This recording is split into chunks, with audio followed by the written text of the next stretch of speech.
$500. Cole Harrington's graveled voice cut through the mocking laughter of the crowd. I'll pay $500 for the Indian girl. The auction square fell silent.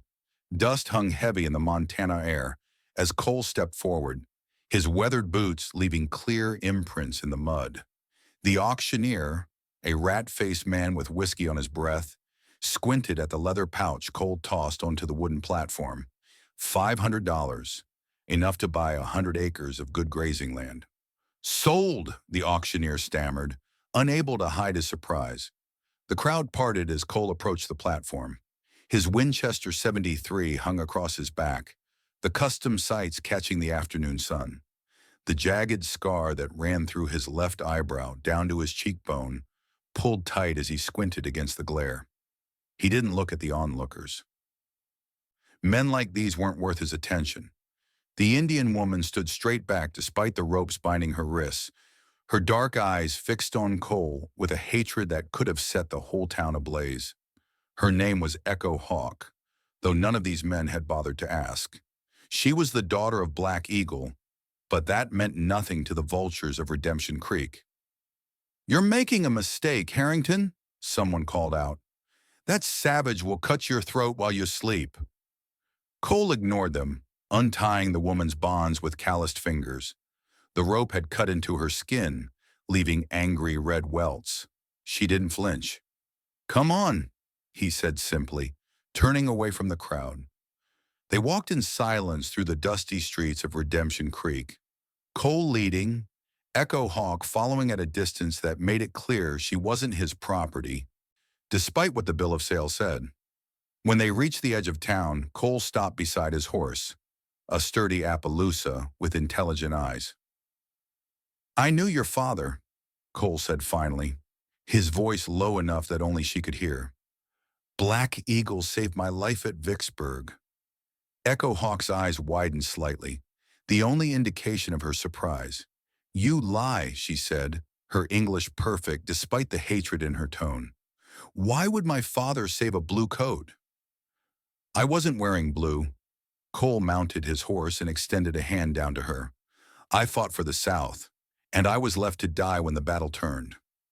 The campfire cast long shadows across the small clearing as Cole recounted that day. The flames reflected in Echo Hawk's dark eyes as she listened, still keeping her distance, but no longer looking for a chance to run. "I was bleeding out," Cole said, poking at the fire with a stick. "Shot twice, shoulder and leg. My regiment retreated, thought I was already dead." He rolled up his sleeve, revealing a star-shaped scar just below his collarbone. "Your father found me. Could have finished me off or left me for the Union troops.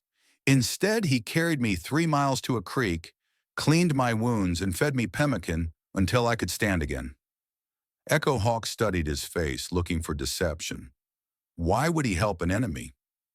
He said a warrior recognizes another warrior, no matter what colors he wears. Cole took a swig from his canteen.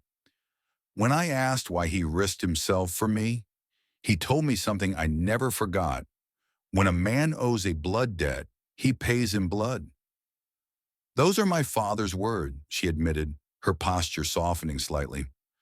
"Where is he now?" Cole asked, though something in his gut already knew the answer. "Dead." Her voice hardened like steel in winter. "Killed by Dagger McCabe and his men. They raided our camp 2 weeks ago." Cole went still. "Dagger McCabe? You know this man?" "We crossed paths during the war." Cole's hand unconsciously traced the scar on his face. "I put a bullet through his cheek at Shiloh. He's carried a grudge ever since." Echo Hawk leaned forward, the firelight casting half her face in shadow. "McCabe didn't just kill my father. He took my brothers, Wolf and Thunder, boys of 12 and 10 summers." Her voice cracked slightly.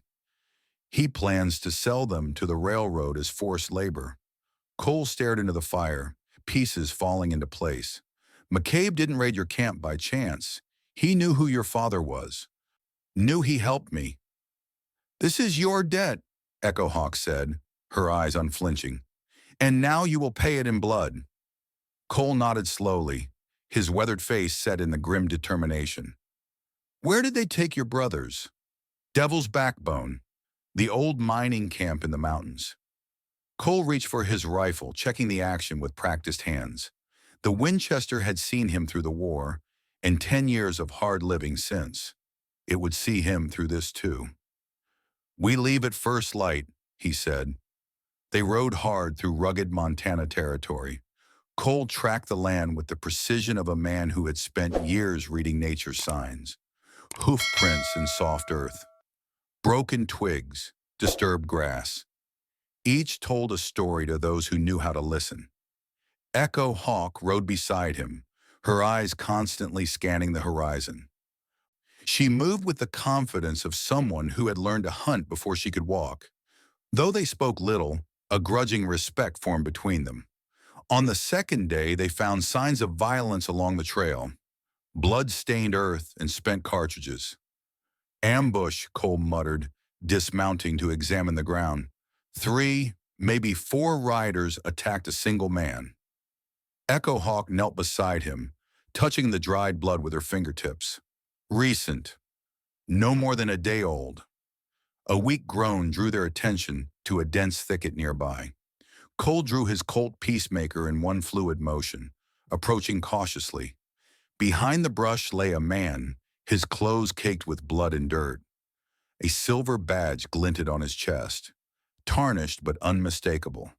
Marshal, Cole said, holstering his pistol and kneeling beside the wounded man. Harrington! The marshal's voice was barely audible. That you? Cole recognized him now.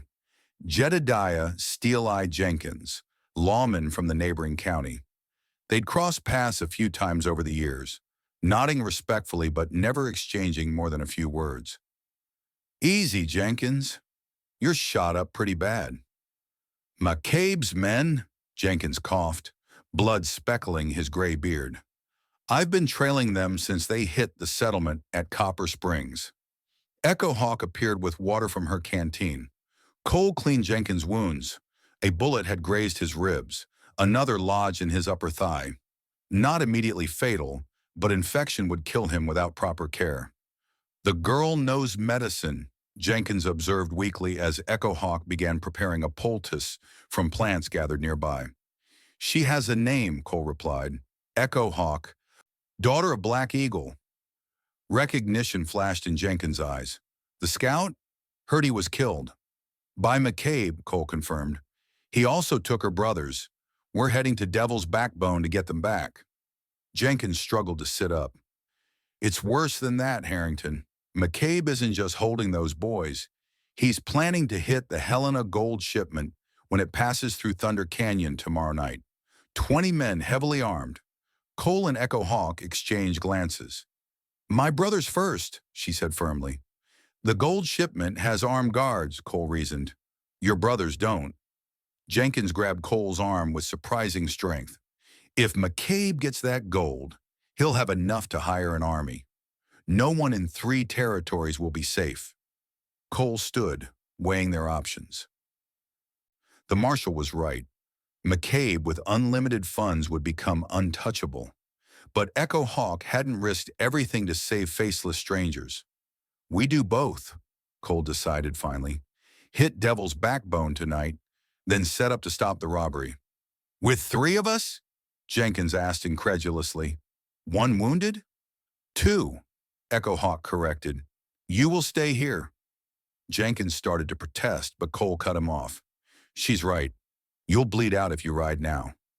Then how do you plan to take on McCabe's entire gang with just the 2 of you? Cole's weathered face creased into something that might have been a smile 20 years ago. The same way I survived Shiloh, 1 shot at a time.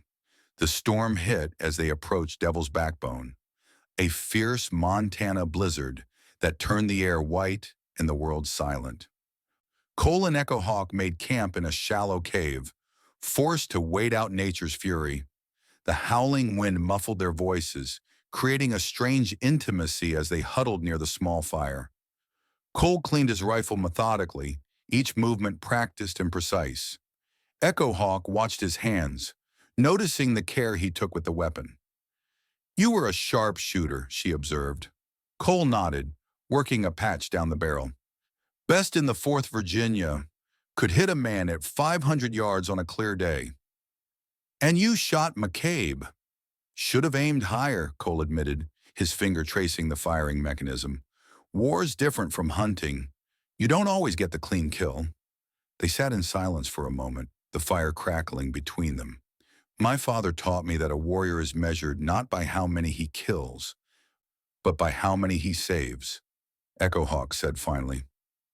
Cole looked up at her, seeing Black Eagle in the set of her jaw. "Wise man, your father. He said there was honor even in our enemies. I didn't understand until now." Before Cole could respond, a sound caught his attention. Movement outside the cave. He motioned for silence, picking up his rifle in one fluid motion. Echo Hawk drew her knife, positioning herself beside the entrance. A figure stumbled into view. A young man, barely 20, his hat pulled low against the storm. One of McCabe's scouts. Cole moved with the speed and precision of a mountain lion, disarming the young man before he could reach his pistol. Echo Hawk's blade pressed against his throat a heartbeat later. "McCabe's man," she hissed. "Please," the young scout gasped.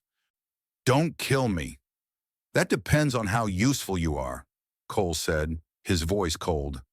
"How many men at Devil's Backbone?" 15, maybe more by now," the young man stammered. "McCabe brought in extra guns for the train job." "The Indian boys, where are they being kept?" "Old mine office, north side of camp." "And McCabe?"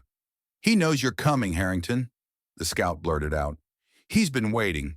Says you and him have unfinished business from the war." Cole's expression didn't change, but his grip on the rifle tightened. "What else?" "The old Indian, before McCabe killed him, he told something about sacred burial grounds. Gold. McCabe thinks the boys know where it is." Echo Hawk's face paled. "The ancestors' resting place." "He's been questioning them," the scout continued, words tumbling out. "The younger one almost talked yesterday." Cole saw the rage building in Echo Hawk's eyes. Before she could act, he stepped between them. "Tie him up," Cole ordered. "We move now." "In the storm?" "The storm is our ally. They won't expect us in this weather." Devil's Backbone loomed like a giant spine against the gray sky as the blizzard began to subside. The abandoned mining camp sprawled across the lower slopes, a collection of weathered buildings and rusted equipment. 2 sentries patrolled the perimeter, collars turned up against the cold. Cole observed from a ridge through his rifle scope, counting men and noting positions. Echo Hawk crouched beside him, her breath forming small clouds in the frigid air. "I count 12 men visible," Cole whispered. "Maybe more inside." "The mine office?" Echo Hawk asked. Cole adjusted his scope. 2 guards armed with repeaters. He lowered the rifle and turned to Echo Hawk. "We need a distraction." She nodded. "The dynamite shed on the east side. It will draw them away from my brothers." "I'll set up here. When you're in position, fire a shot into the air. I'll take out the guards at the office, then target the shed." Cole checked his ammunition one last time. "You'll have maybe 2 minutes to get your brothers out before they regroup." "And if something goes wrong?" Cole's eyes met hers, hard as gunmetal. "Then I'll keep shooting until my ammunition runs out." Echo Hawk studied him for a moment, then did something unexpected. She reached into a pouch at her waist and withdrew a small leather bundle. Unwrapping it, she revealed red ochre paint. "My people believe this protects warriors in battle," she said, drawing a single line across Cole's cheekbone with her thumb. The gesture was intimate, almost sacred. Before Cole could respond, she was gone, moving silently down the slope toward the camp. Cole settled behind his rifle, controlling his breathing the way he'd learned during the war. In, out, slow and steady. Through his scope, he watched Echo Hawk disappear into the shadows between buildings. Minutes stretched like hours as he waited for her signal. The crack of a pistol shot split the air. Cole didn't hesitate. His first bullet took the guard at the office door in the chest. His second found the other guard before the man could raise his weapon. 3 more rapid shots hit the dynamite shed, the dry wood catching fire almost instantly. Chaos erupted in the camp as men ran toward the growing blaze. Cole continued firing methodically, each shot finding its mark with deadly precision. 7 men down, 8, 9. Then he saw McCabe emerge from the largest building, shouting orders. The scar across his face was visible even at this distance. A jagged line from eye to jaw, where Cole's bullet had torn through flesh years ago. Cole lined up the shot, his finger tightening on the trigger. A scream cut through the gunfire. Echo Hawk's voice. Cole swung his scope toward the mine office. 3 men had appeared from somewhere, intercepting Echo Hawk before she could reach her brothers. One held her at gunpoint, while the others dragged 2 struggling boys back inside. It was a trap. They'd been waiting. Cole abandoned his position, sliding down the rocky slope toward the camp. His cover was blown now, stealth replaced by desperate speed. He fired as he ran, dropping 2 more of McCabe's men who turned to face this new threat. Bullets kicked up dirt around his feet as he sprinted between buildings. A sharp pain tore through his left arm, a bullet finding its mark. But he didn't slow. The mine office was 30 yards away. 20, 10. He burst through the door to find McCabe waiting, a Bowie knife held to Echo Hawk's throat. Her brothers huddled in the corner, the younger one bleeding from a cut on his forehead. "Hello, Harrington," McCabe said, his scarred face twisting into something that resembled a smile. "Been a long time since Shiloh." Cole kept his rifle trained on McCabe's chest. "Let them go, Dagger. This is between you and me." "Oh, I think it's a little more complicated than that now." McCabe pressed the knife harder against Echo Hawk's skin, drawing a thin line of blood.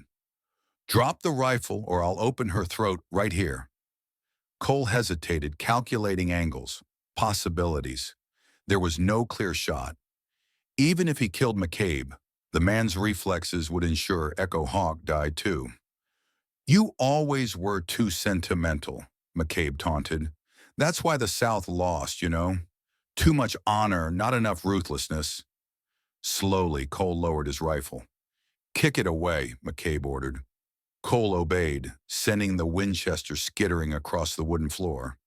"Now the Colt." The peacemaker followed. McCabe's smile widened. "You know, I've dreamed about this moment for years. The great Cole Harrington, the Confederacy's deadliest marksman, unarmed and at my mercy." He nodded to one of his men. "Tie him up." As the man approached with rope, Cole remained still, his eyes never leaving McCabe's. "You've gone to a lot of trouble for revenge." "This isn't just about revenge," McCabe replied, "though watching you die will certainly be satisfying. It's about the gold. These Indian brats know where their tribe hid it. Gold that rightly belongs to the men who conquered this land."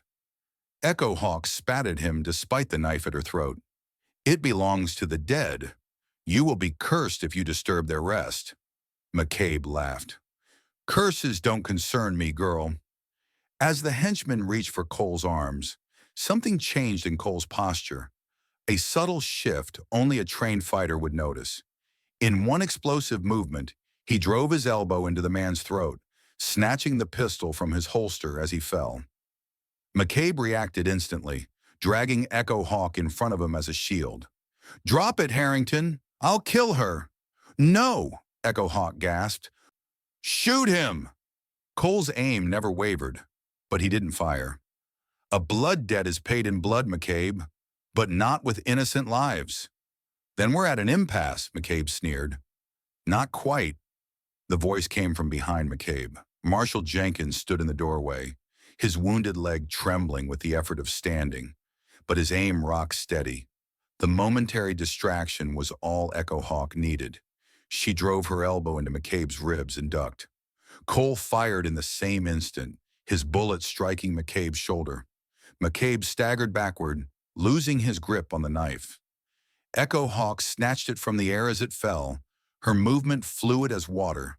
Before anyone could react, she buried the blade in McCabe's chest. "That's for my father," she whispered. McCabe's eyes widened in shock, then dulled as life left them. He crumpled to the floor, blood pooling beneath him. Cole turned to the remaining henchman, who wisely dropped his weapon and raised his hands. "How did you get here?" Cole asked Jenkins as he retrieved his rifle. The marshal grimaced, leaning heavily against the doorframe. "Followed your trail. Figured you'd need backup." He nodded toward the dead McCabe. "Guess I was right." Snow fell gently as they rode away from Devil's Backbone, the mine camp now silent behind them. Echo Hawk's brothers rode double on Cole's horse, while she shared Jenkins' mount. The marshal's wounds had been rebandaged, but he needed a proper doctor soon. They made camp that night in a protected valley, the boys finally sleeping after the ordeal. Jenkins dozed by the fire, exhaustion overcoming pain. Cole stood watch, his rifle across his knees. Echo Hawk joined him, her face solemn in the moonlight. "The blood debt is paid," she said quietly. Cole nodded. "Your father would be proud. You saved your brothers." "We saved them," she corrected. "My father was right about you." "What did he tell you?" "That some men carry honor like others carry weapons. It becomes part of them." She looked toward her sleeping brothers. "Our tribe will welcome you, if you have nowhere else to go." Cole gazed at the distant mountains, considering. His small ranch outside Redemption Creek held nothing but memories and solitude. But this felt like something he'd been searching for since the war ended. Not redemption exactly, but purpose. "Winter's coming," he said finally. "Your people might need help preparing." Echo Hawk nodded, understanding the acceptance in his words. As dawn broke over the Montana wilderness, they rode toward the tribal lands not as strangers or enemies, but as warriors who had found respect in battle and peace and honor fulfilled. The blood debt was paid, but Cole Harrington knew some bonds went deeper than obligation. They were halfway to the tribal camp when Echo Hawk reined in her horse, pointing to a distant ridge where several men on horseback watched them. "Railroad men," she said grimly. "They've been pushing into our hunting grounds for months." Cole checked his Winchester, feeling the weight of it in his hands. Some debts were paid, but new battles always waited on the horizon. He met Echo Hawk's gaze and saw the same resolution reflected there. "The debt is paid," he acknowledged, "but the road ahead is long.